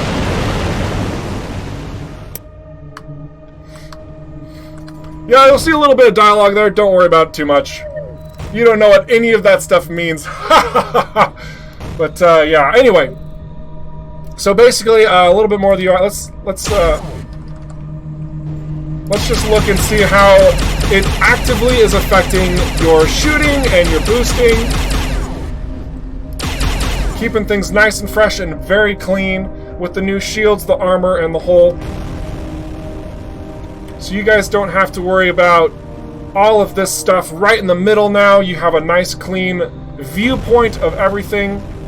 Let's also see if we can add a little bit of something to our inventory and maybe look at that, because that's always fun. Okay, cool. So we're going to go to our inventory really quick, and none of the items populated. Excellent. Bug-free, 100%. It's great. Well, we're not going to worry about that segment. But basically, UI is still getting worked on. We talked about like all of these things. You know, a lot of you guys know about what's up. Component damage as well. Like, we've changed that completely. Instead of it being components that are damaged, it's actually your items that can get overheated and damaged. So you have to take great care in getting those repaired and fixed. Otherwise, you're not going to be able to be doing too much. But yeah, so awesome. Progress! Progress! Really excited, really happy that we're making progress. I'm sure that you guys are as well. So, excellent. Alright, so let's get out of this version of the game and get to the cooler version.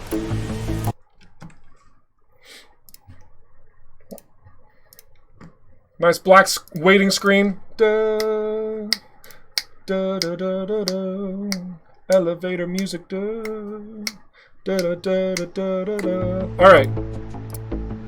We back in this? Screen, go. Now. That's okay. Well, that works. Why you always do that? I know why. Options. Full screen apply. Very good. Much better. All right. So back to the prototype we go. We are going to be exploring just a couple locations. If you guys are new to this experience, or even if you are familiar with it, by all means, keep asking your questions. You know, about any little details that you see. You can actually immediately see that the UI, even for the items, is very different in our current build. And when I say very, I mean like there's subtle changes and whatnot. Like, we are pushing everything forward to make it clean and clear, so that when you're diving into this game, you know exactly what you're looking at. You get the information that you need. It'll be good. All right.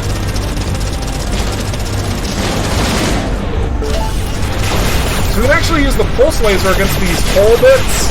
It's doing a tremendous amount of damage still because it's not locked behind its energy DPS. If you remember, the only thing that's going to hurt a pulse laser now is armor. And these enemies don't have armor, so I can freely use the pulse laser to be effective against these foes. Isn't that great? Not all weapons are going to be like that, though. Not all enemy types are either. So let's see, let's put on this new armor, these new modules. Something that I did right here, we made use of in the prototype specifically. You can just freely equip. You cannot put modules on your ship while you are out flying in the game that we are creating. In the game we're creating, if you want to plug in new modules, you have to dock before you can do that. This is a pretty big change from Everspace 1 to Everspace 2, but it's something we feel is important because of the nature of how you are moving through the game. Since it is very much an open world RPG, we want to make sure that it's very meaningful with how you optimize your ship before moving into a new situation. And we also know that as an arcade-like, we still want to have a little bit of flexibility, so you will be able to change your weapon out on the fly, just not your modules. This is something that we are still exploring, technically, but that's probably going to be the way that it will be fitted into the full game. So, the freedom to move this about is in the prototype only. Alright, so let's go ahead and start collecting some goods. I'm hoping to start seeing some of those beautiful questions into chat. Let's get in this shipwreck. Solar panels, credits, nanofibers. Delicious. Okay, so this outlaw bomb thrower, because he has armor, watch how little damage this pulse laser does. See that? It's because our energy DPS is being absorbed by the armor. But if we change over to this autocannon, just completely wipes it out.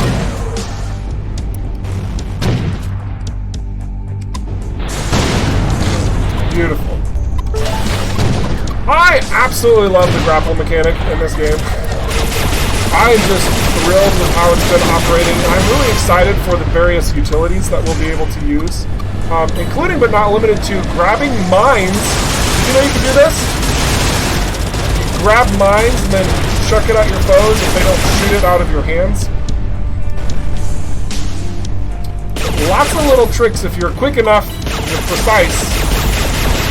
You'll be able to do a lot of really cool things. And I'm excited to see what the community ends up doing with them in time. Alright. Let's go ahead and go into this little cave here.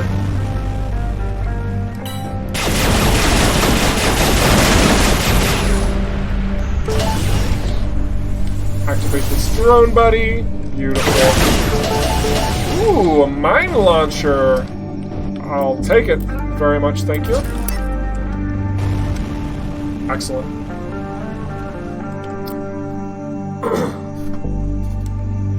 I got some questions, so we're gonna quickly answer them. I need to put a duck in the module slot. If the duck is assigned to a module slot, yes, this is correct. 100%. Can I install a CD player? Possibly. Depends on your knowledge. Can I upgrade the CD player with a CD changer? Where are we going with these questions? You guys, the questions. Okay, here we go. Lunacy asks, plans to add more weapon points. Currently on most or all ships, there's only 1 point for weapons, and changing what you're using merely changes the shots you fire. Are there plans to add an animation of sorts to changing weapons, even if something small? Yes, there actually is an animation for when you're changing, like when you're looking at different weapons in particular. But like, are you talking about like, whoops, wrong button. Are you talking about like when you change these weapons, like this? Because as of right now, as you all know, there are only 2 weapon points on the ship. You can see here, it's on the left and the right. And you can only have 1 weapon assigned at a time. So the 1 weapon point. This is primarily how the game is going to operate. If we open up the doors and have a double weapon situation, it can get really complicated with all the varying stats that are applied to these tools that you're using out in space. I'm not saying it's not possible though, because we've actually shown that the larger ships have more than just 2 points on the ship itself. In fact, the Defender has 4 points for its weaponry. This could mean that it's going to take those weapons and do more damage with them. So like it's just a general damage increase because that has more points. Maybe it fires them faster or whatever. But it could also mean that we will explore and see what happens with an effect of having 2 different weapons equipped at the same time. Now, I'm not guaranteeing this. I'm not saying that it's even something that we think is ideal. It could get real sloppy if we explore something like that. I want you guys, I really want to make sure that you understand, because of how the game is designed, using ammunition, as well as the powers that are on your equipment, and how that would completely change the formula. As an example, being able to fire both a pulse laser and an autocannon at the same time, you've effectively, like, doubled your weapon output just because you have them both equipped. That's kind of insane. So we have to be very thoughtful about an approach that we do with that. And that's not even talking about the special abilities on them. Maybe one completely bypasses shields, and the other one says when shields are damaged, or whenever, like, shields are bypassed or whatever, then, like, some special effect happens. Like, you could get absurdly ridiculous synergies that are going on. And it's a very dangerous area that we would move into if we decided to go that direction. So we're taking very great care and looking into having multiple points for your weapons. I don't think it's going to end up happening just by the nature of how all of the other interactions work, but we'll see. We'll see.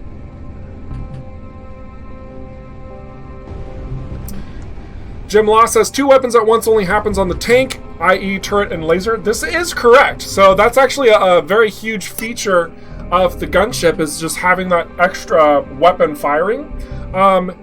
And turrets could probably come in a much greater variety of sorts in Everspace too.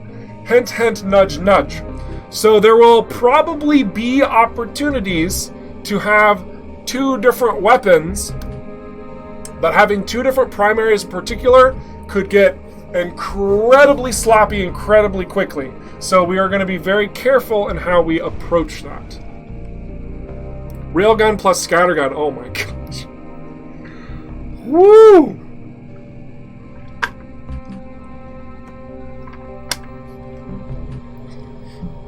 Be mindful of your weapons, Obi-Wan. Yes, imagination to form. Welcome to the stream.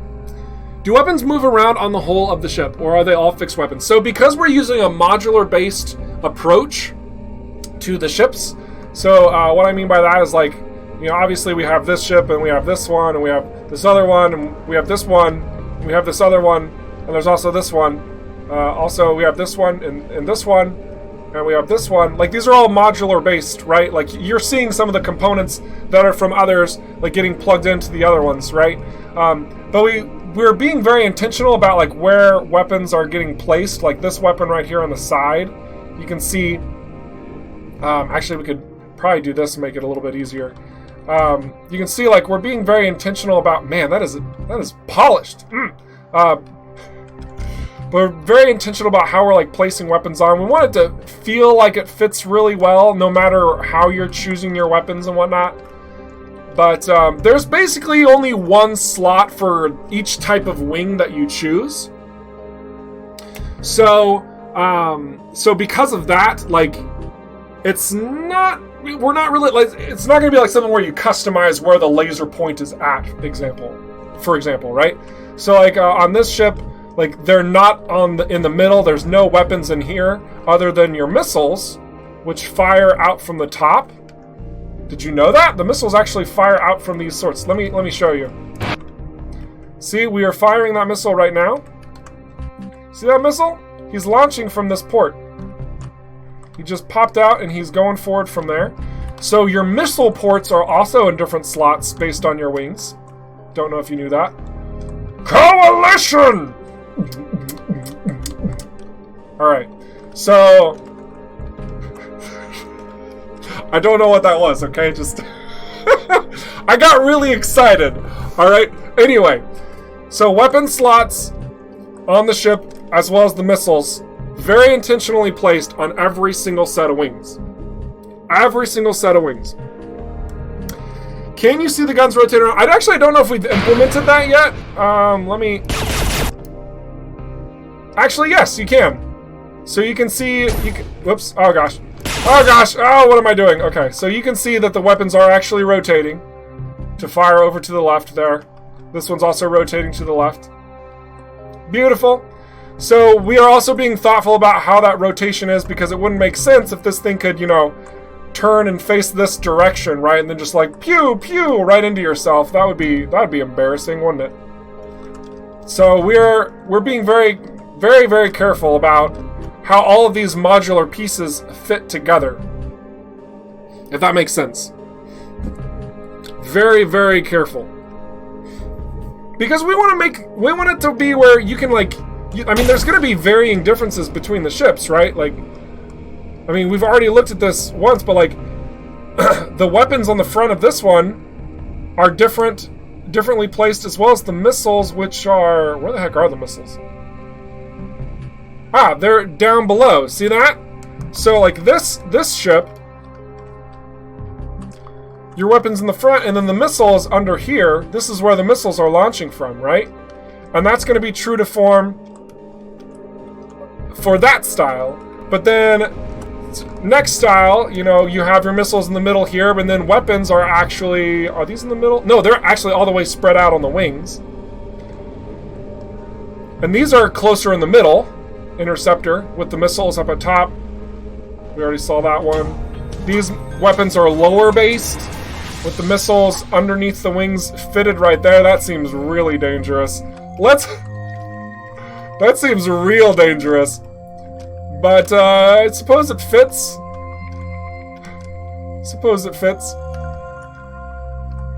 Man, those lights are bright. I'm gonna turn those off. There we go. So yeah. But the point is, obviously, like, there will be different places where everything works together or against each other based on the ship you choose and the wings that you choose. Man, this ship seems a lot more sluggish than the last one. So good question, good discussion point. Even just showing some of these different ships off. I don't know if those were even points that you even were, like, curious about. I like this one with the missiles right underneath. I think that's pretty cool.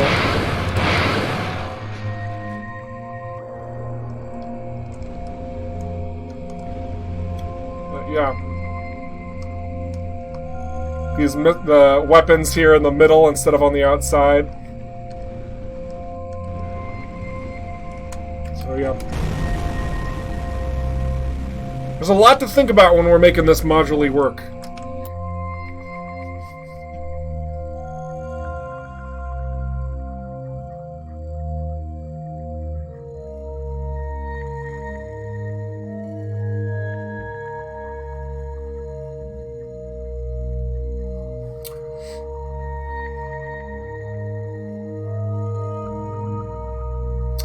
Makes me wonder, with modules placed on different parts of the ship, is there going to be tracking where you get hit to determine component damage? So this is a curious question. This is actually something that people had requested us to do in Everspace 1, and we actually had implemented it in Everspace 1. The problem is that it didn't seem very fair because some parts of your ship were much larger than others, and in an arcade setting instead of a realistic setting meant that 9 times out of 10 your engines were getting hit because you were flying away from somebody and they were shooting your engines, or if you were aggressing your opponent, 9 times out of 10 your weapons or your life support's getting hit, which is incredibly annoying because it's at the forefront. So we scrapped that and just made it to where you take damage, randomly assigning one component to like go bad at certain percentages of your hull. So your hull in Everspace 1 cannot take any component damage until it reaches 75%, for example. And once you reach that threshold, then there's a chance of having component damage occur randomly to anything. And then at 50%, that chance goes up. At 25%, the chance goes even higher. So keeping your health above 75% in Everspace 1 means you will never take component damage. Good luck doing that, by the way. It's challenging. In Everspace 2, weapons, your modules, maybe even secondaries and consumables, not sure about that quite yet. All of these things are going to be able to take damage or become overheated in some capacity or another. If your missiles could only take damage if you get hit in this little area or that little area, that's hardly ever going to happen. Same thing with weapons now, since they can be in a variety of locations. engines, you know, I don't know. Your wings, maybe there's going to be something that's going on there. Life support. Like, I think that it's a whole lot of work that we would have to plug in to have these very specific hitboxes on your ship take damage for it to become damaged, as opposed to just saying, hey, if your ship takes a bunch of damage, then something's randomly going to go bad. And it just seems to be a better fit, especially in an arcadey setting. Now, if you think that's wrong, if you're like, no, I don't like that system, I don't, get rid of it, that's great. Express your opinions and your ideas. Join the Discord. Also, get into the forums. Did you know we have a forum? What? That's right. You can head over to everspace.game and you can click on a little button there. Takes you over to the forums. They are live now, in fact. And if you want to start a new thread, a new discussion of sorts to have people all diving in, chiming in on that same topic, by all means, utilize that. Let's start a discussion over there pertaining to if your ship should have that type of damage or not, right? But let's see what the community thinks. But that is a lot of work. I mean, keep in mind, that is a lot of work to develop for each one of these different modules. Like, we're talking different hitboxes for every single wing and engine and body and possibly even cockpit for tens of options between each of the subclasses, right? In all the combinations, there's hundreds of options that would be affected by creating that. So if you do think that it's worth putting in all of that effort, maybe there's a discussion there. But just keep that in mind. Keep that in mind.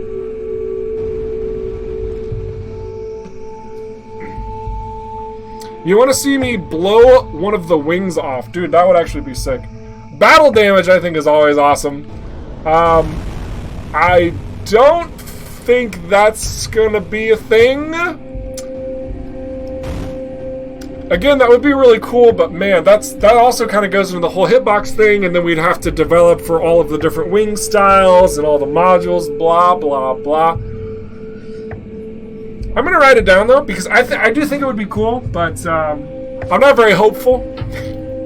Just putting that out there. Dropped my pen. Battle damage. Cool stuff. Saper Glier.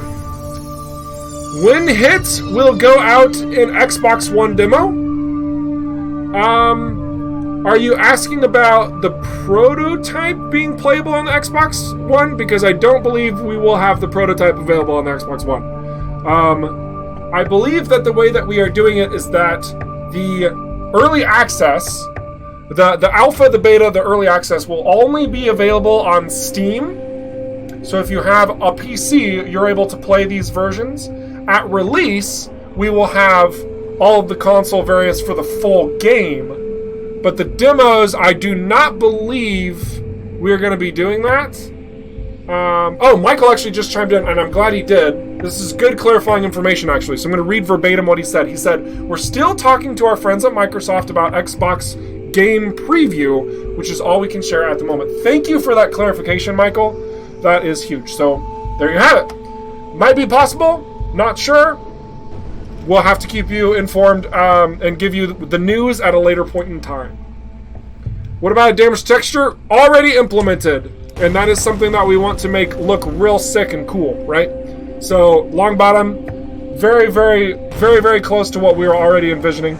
In fact, let me see if I can get some battle damage or do some to an opponent or so. Let me go over here. Get my combat on. Let's see if we can show some of that.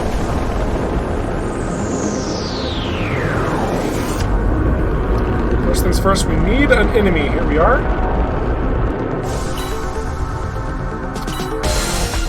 I was hoping for something a little bit larger, but this will suffice. Alright, so we're going to take some shots, and then we're going to pause it. And if you look here, you'll see that he's starting to take some battle damage. See that? So we've really changed up the polish level of detail when it comes to where you're hitting your opponent and how it's applying that damage factor to the visual aesthetic. Just because we want it to look clean and awesome, right? Like when you're hitting your opponent, we want to make it look like they're really suffering from that damage, right? So maybe let's try and shoot the wing. Oops. Try this again. Madcap might not be a good example, but after a shield break, you'll see, yeah, so you can see like little parts there. They're highlighted in orange, and you see like that splash damage that you see. That is a permanent effect that is applied to the ship until it's destroyed.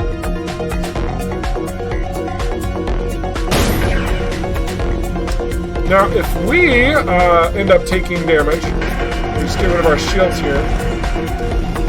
There's an easier way to do this. So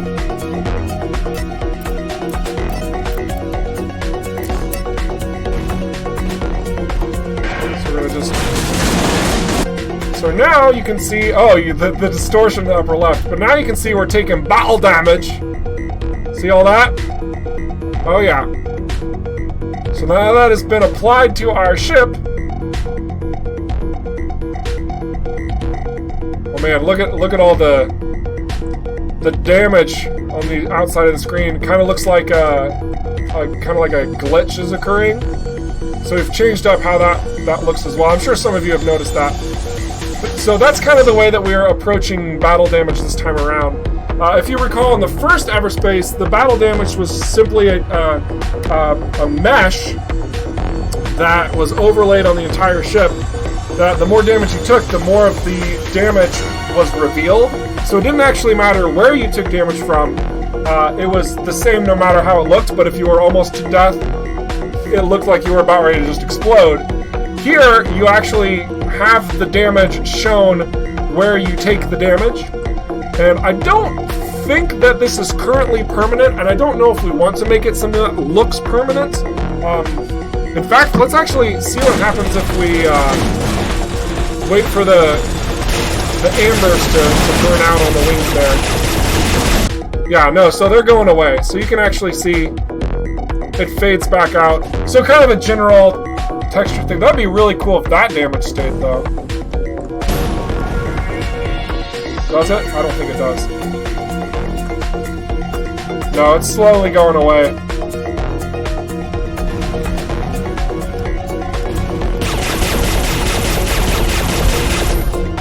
Maybe it's still there.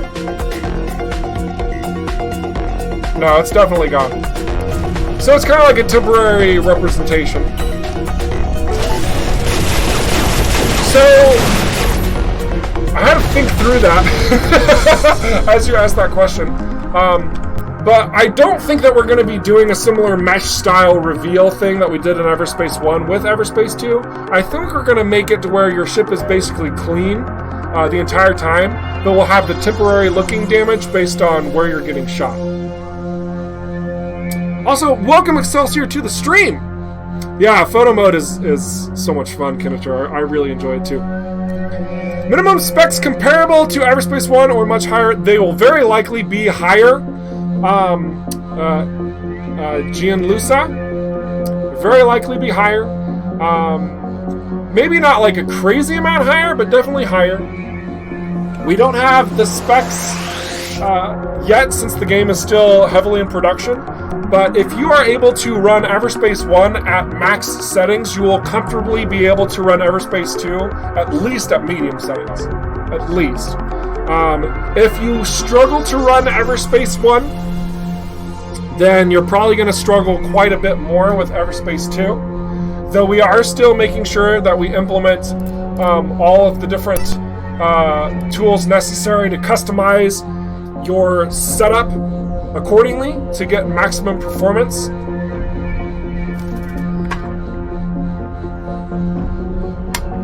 But that's a great question.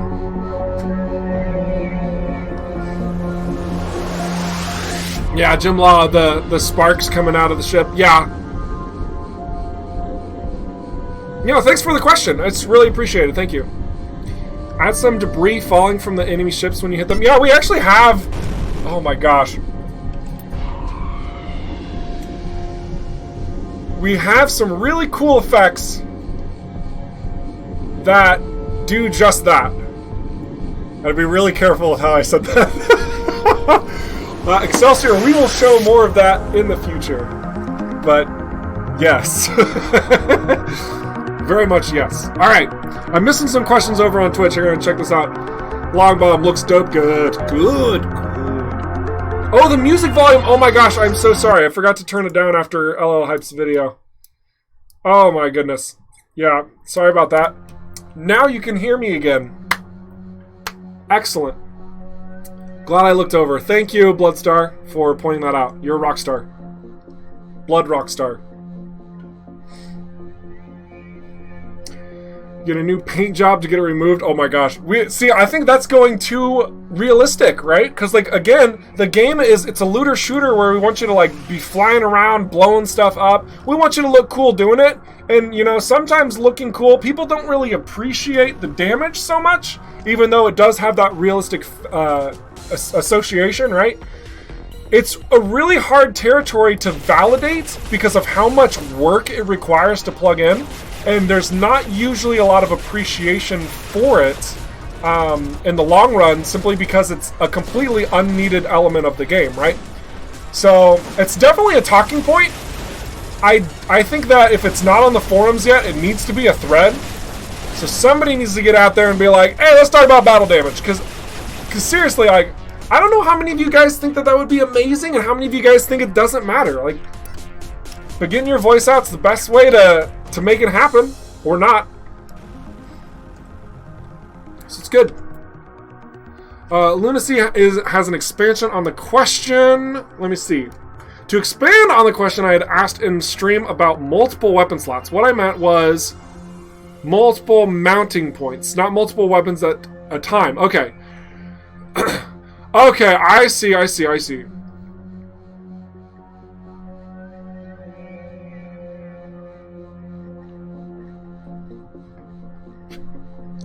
Image in Discord DMs. I'm just going to check out my Discord DMs real quick.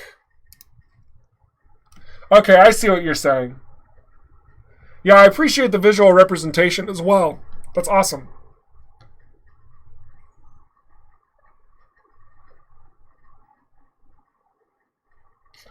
So I think with that could be a little dangerous, because then players would see both weapons and think, like, why can't I fire them both at the same time? It might make things a little more confusing. I don't know. Maybe it'll make things easier. I'm not sure. But I think that's still that extra level of implementation that I don't think is necessary.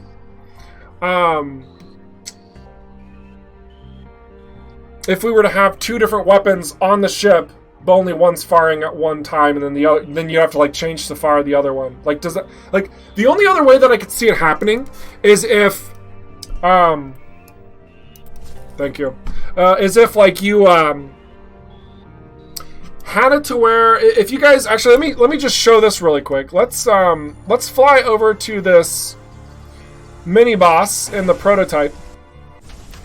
Maybe what we could do. And this is getting into some interesting territory, and the more I'm thinking about this probably wouldn't work. Yeah, this wouldn't work. So what I was gonna say is, like, with the weapons, because they're on the exterior of the ship, they're very intentionally placed on the exterior. There's not really a way that they can, like, go back into the ship. So what I was gonna say is, like, on our Outlaw Destroyer, that's what it's called.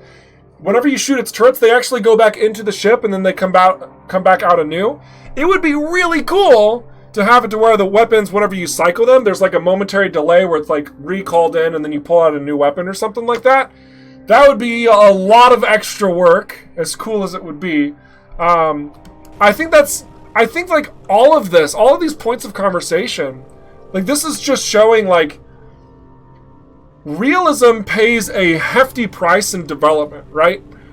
We aren't shooting for, like, this hyper-realistic portrayal of the future, right? We're not a space sim. We're very much arcade, right? Where if you want to change your weapon, damn it, you push a button and your weapon's changed. You don't have to wait.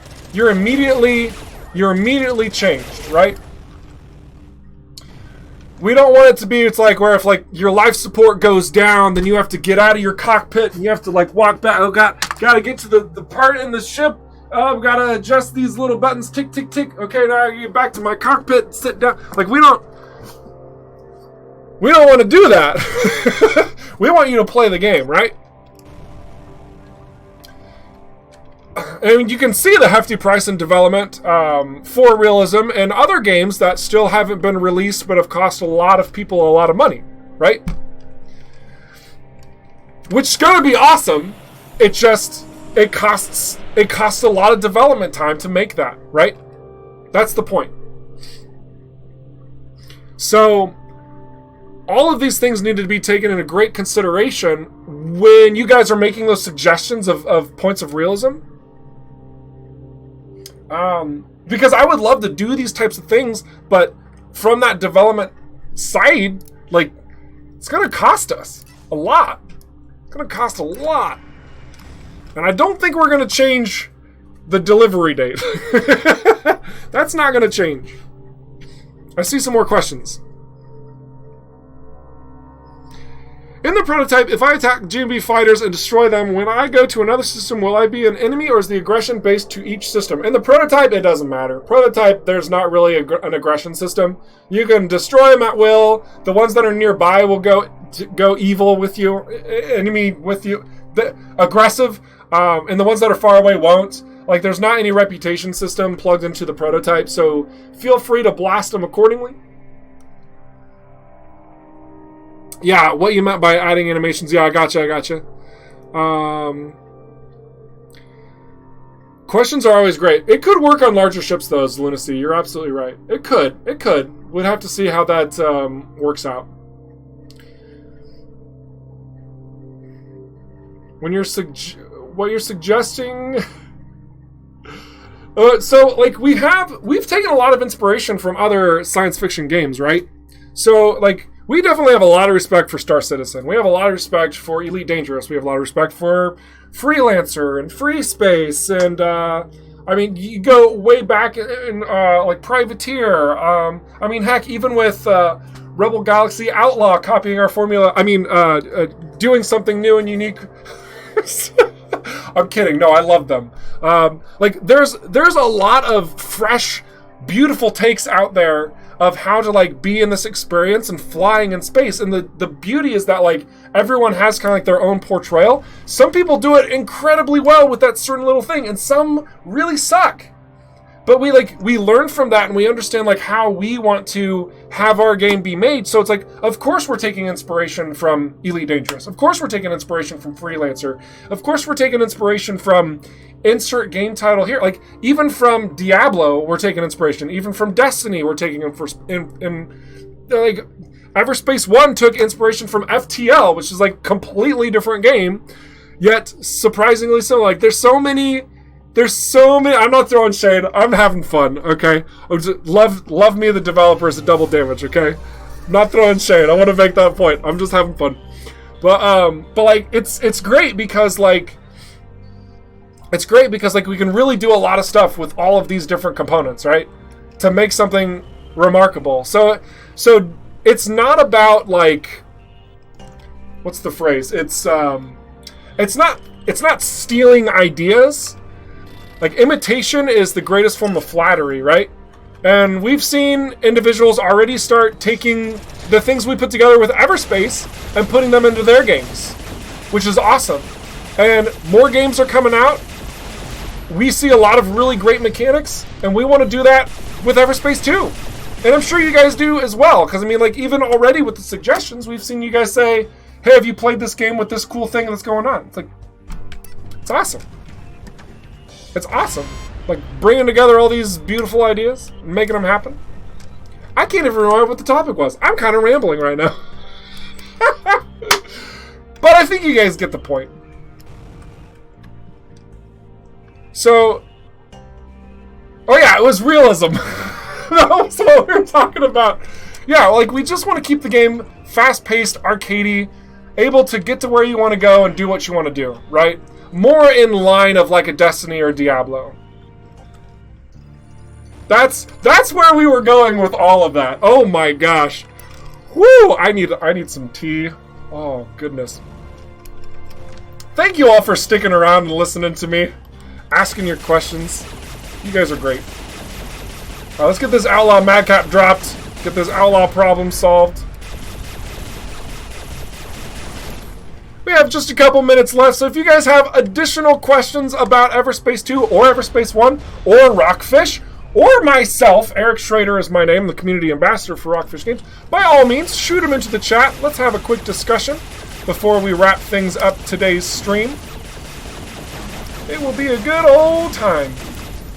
Maybe what we can do for any latecomers, I can show off the new UI one more time. Maybe. I'm not sure. I think I lost my save file, actually. That might not be possible. But yeah. Borderlands meets Diablo in space. Yep, that's a good way of describing it. Oh, Mr. ECNN. I am so sorry. I missed your question. Will the game be moddable? This is a fantastic question from YouTube. Thank you for your patience in me answering this. So, essentially, where we're at right now is that mod support is something that would be a pretty big thing to accomplish. It's not off the table. It is sitting on the table in a huge pile of ideas and concepts that are possible to occur in Everspace 2. The possibility is not likely. I want to be as honest as possible so that you're not misled here, okay? Like, the possibility is not likely. I know that having mod support in a game like this would be massive. Like, this could essentially be the replacement to freelancer mods from such a long time ago. Like this could actually be that type of a replacement if mod support were to happen. So it's something that we feel could be an incredibly powerful tool. Our focus is not on mod support at this time. It's something that we're just going to have to be mindful of and see what the possibility looks like. I hope that you, among many others out there in our community who also want mod support, will throw your desire and your passion to have this occur into our forums, into the Discord, on Twitter, on Twitch, on Reddit, wherever you go.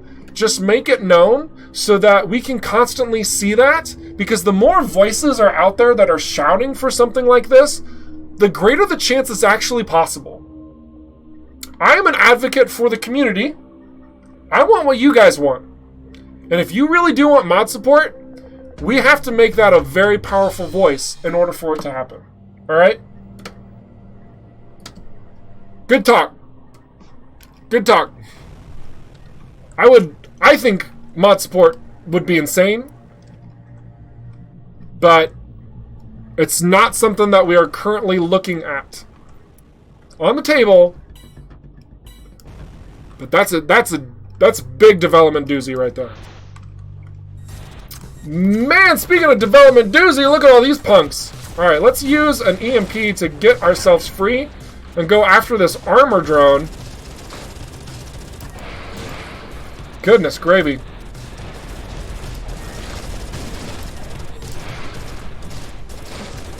Yikes, this is quite the ambush. We should be fine though, because the prototype's difficulty was scaled back a little. Man, you guys are going to be surprised when the alpha drops. I just got killed by a mining drone! Yep.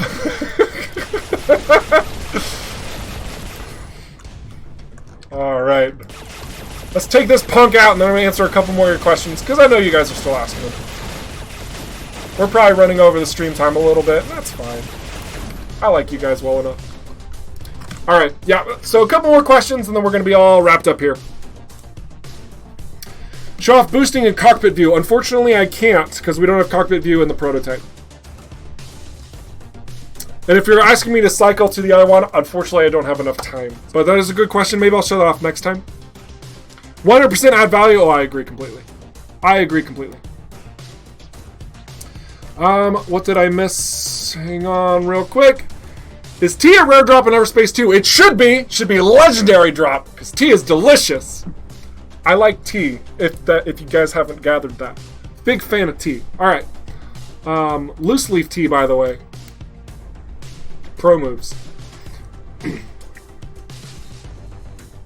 I thought about mod support and came to the conclusion I don't like.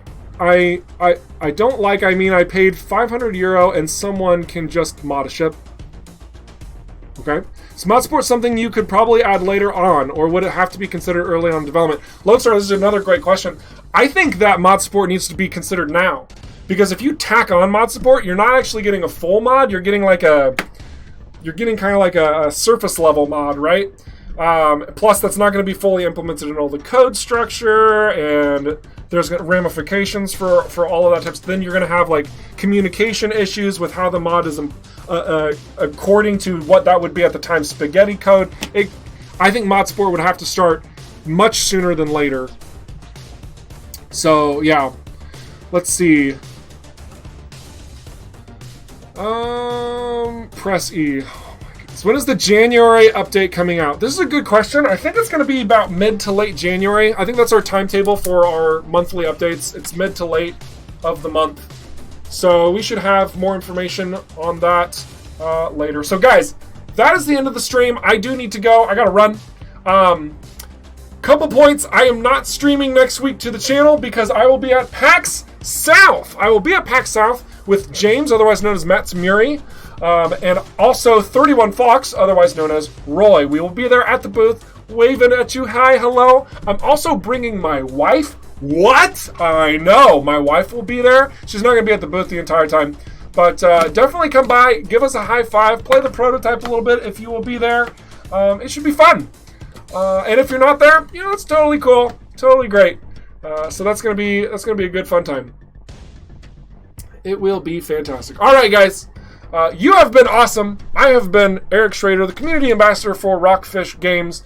Don't stop being awesome, and I will catch you in the next stream in 2 weeks. Otherwise, I'll catch you on Discord and on the forums. All right, toodles!